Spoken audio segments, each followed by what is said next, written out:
Hey guys, welcome back to my channel. It's your girl Denise, aka MissNiseReads, and today we're going to be talking about the books I read in January. I've read 6 books in total.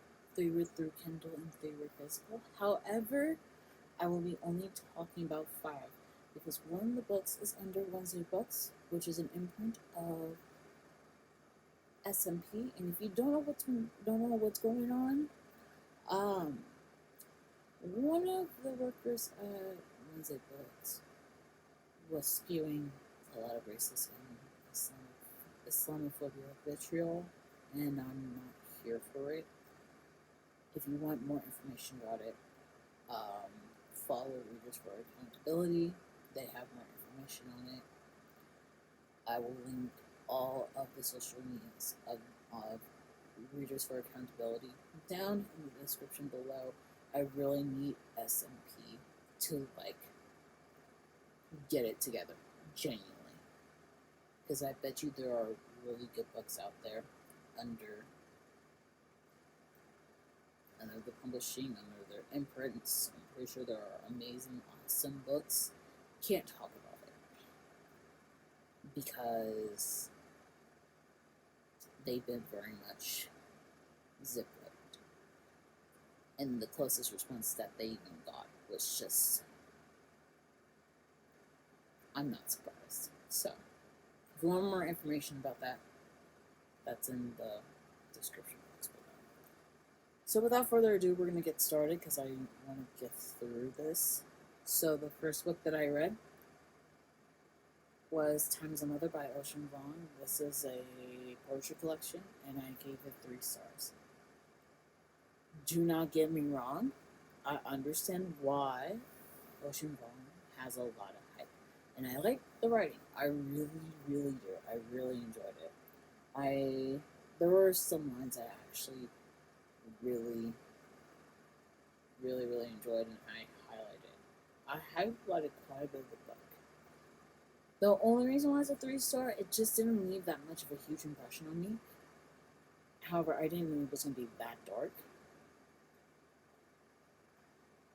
That was the only thing I did not know, it was going to get that dark.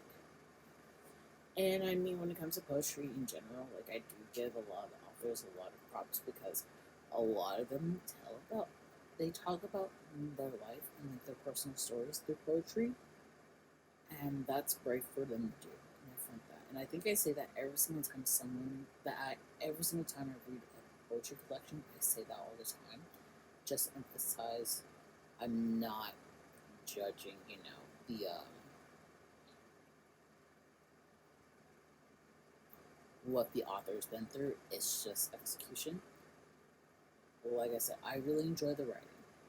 It just, maybe when I read it, it just wasn't hitting the way it was supposed to. Is it in my mind rent-free? Not necessarily. I do like the writing. Do not get me wrong.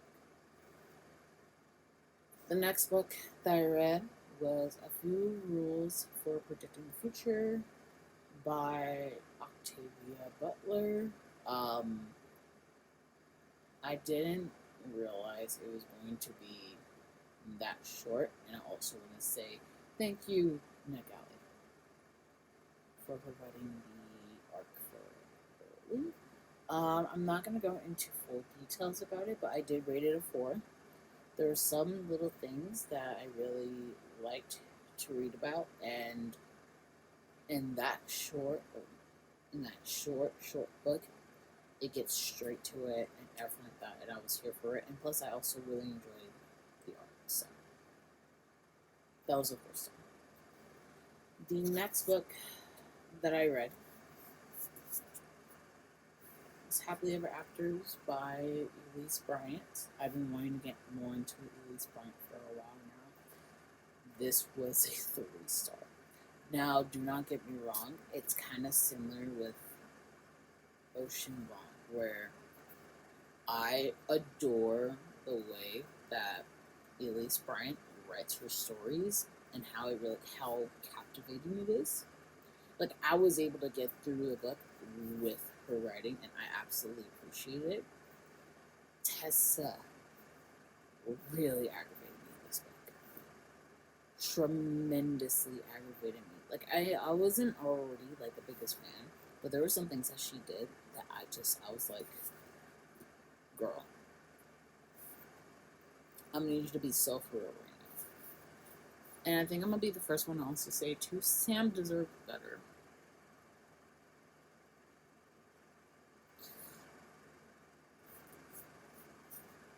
Yeah. I liked her friend group. Lenore, Theodore. I really liked them. I wasn't the I wasn't the biggest fan of Nico and his friend group, just because a lot of ignorance and everything like that. But what I will say is, what also stood out to me is some of the struggles that Tessa has to deal with in terms of like her writing and stuff like that. Having trouble to pick up that pen or open up that document and trying to write is a struggle. I've been dealing with that for a while now. So I completely understand when it comes to finding that inspiration to just get typing, just start writing in your notepad and everything like that, and just seeing the writing aspects of it, I did very much enjoy. Like I said, the reason why it's 3-star is just because Tessa really aggravated me. Very much so. But there were certain aspects I did understand as well with her family, where it felt like she basically had her having to step up, and then, like, parents being disappointed in her in certain aspects. So it's just like, I get it, but at the same time too, I just really couldn't with her, and it just. But yeah, 3 stars.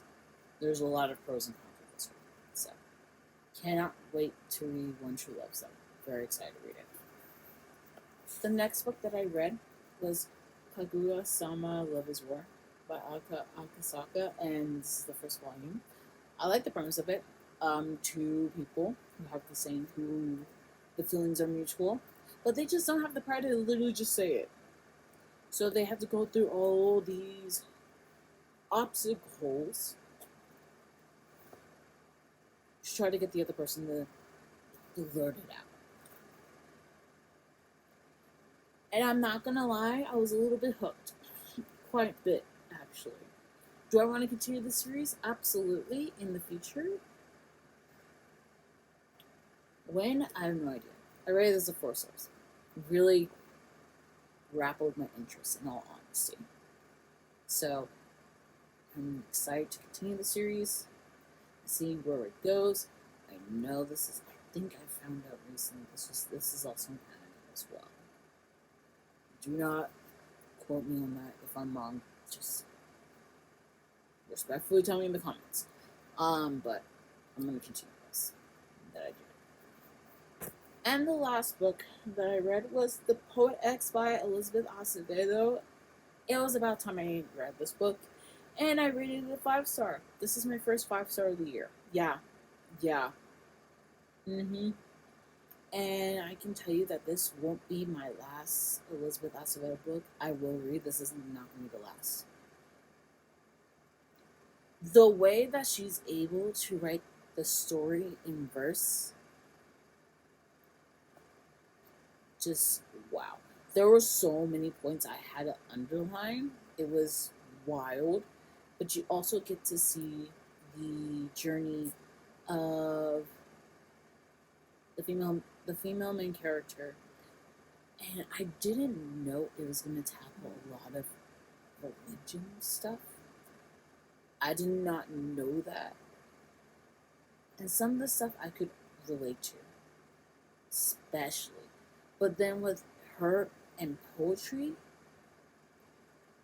there was one certain part, and it was closer towards the end, I'm pretty sure, where I literally felt everything that she felt. Like, poetry is her escape, and that's basically me.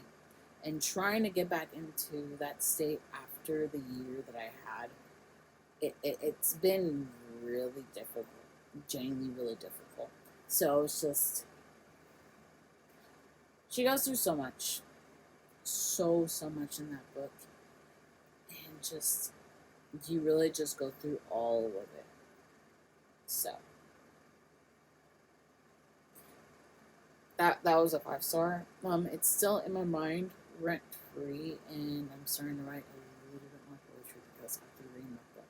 So, I can't wait to read more of Acevedo's work in the future because I absolutely adore her writing. So much.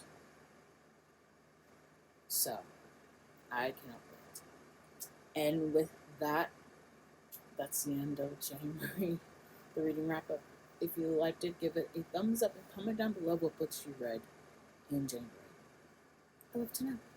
Make sure you follow my social media. All that will be in the description below. And until next time, I'll see you guys in my next video. Bye.